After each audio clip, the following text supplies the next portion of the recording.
Zebra 3, Zebra 3. Alerte Action Joe. Alerte Action Joe.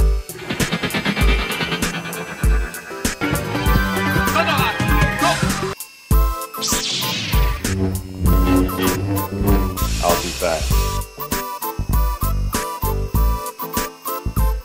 Bonjour à toutes et à tous. Oui, je dis bien toutes parce qu'il paraît qu'il y a pas mal de dames qui regardent les séquences où je suis. Moi, je pense que c'est plus pour la séquence que pour moi, mais bon, on fera avec. Alors, aujourd'hui, pour un peu changer de sujet, parce qu'habituellement, c'est vrai que c'est toujours des jouets, essentiellement des poupées pour garçons, appelons ça des poupées, même si le mot était proscrit à l'époque. Aujourd'hui, je vais vous parler de petites voitures, et plus spécifiquement de la gamme Matchbox. Alors, la gamme Matchbox est donc une gamme de petites voitures où l'on va retrouver toutes sortes de modèles, des modèles réalistes, des modèles fantaisistes, et cette gamme va s'étendre essentiellement des années 60 à nos jours. Pourquoi? Parce qu'on en vend encore. Ce que vous allez voir ici, évidemment, c'est toujours dans le sens de la collection, donc on va se retrouver avec des pièces plus anciennes. On va s'arrêter grosso modo au niveau des années 80.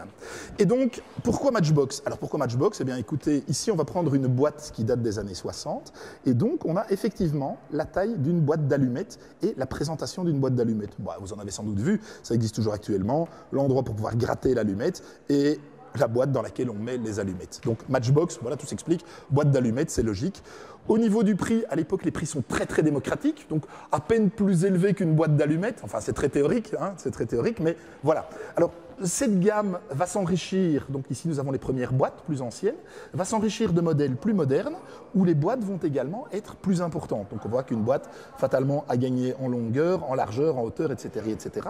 Et quand on voit les images présentées, là je pense qu'on peut regarder de plus près, quand on voit les images présentées, on se rend immédiatement compte qu'on a affaire à des véhicules fantaisistes. Hein. On n'a jamais vu ça sur nos routes et je ne pense pas qu'on en verra d'ici peu. Voilà. Alors ici, nous avons toute une série de petits casiers qui présentent ces petites voitures, donc Matchbox toujours. Hop, celle-ci est à l'envers, on va en profiter pour la sortir de manière à la présenter d'une manière plus complète. Et ces petits casiers se rangeaient dans la valise que vous pouvez voir ici à côté, ces valises étant également vendues sous marque Matchbox.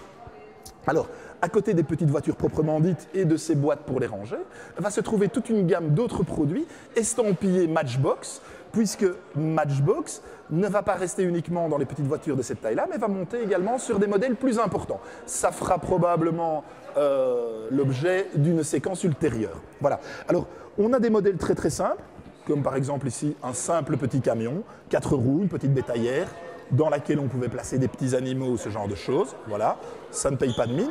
Et des modèles plus élaborés, comme ce dragster, où il y avait possibilité d'ouvrir. Je vais le déposer de manière à ce qu'on puisse le voir dans de bonnes conditions.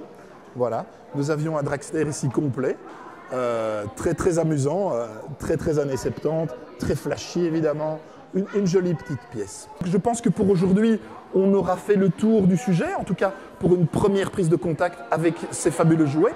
De nouveau, je vous invite à suivre les autres séquences qui viendront dans le futur, qui nous permettront d'aller plus loin dans la découverte de Matchbox.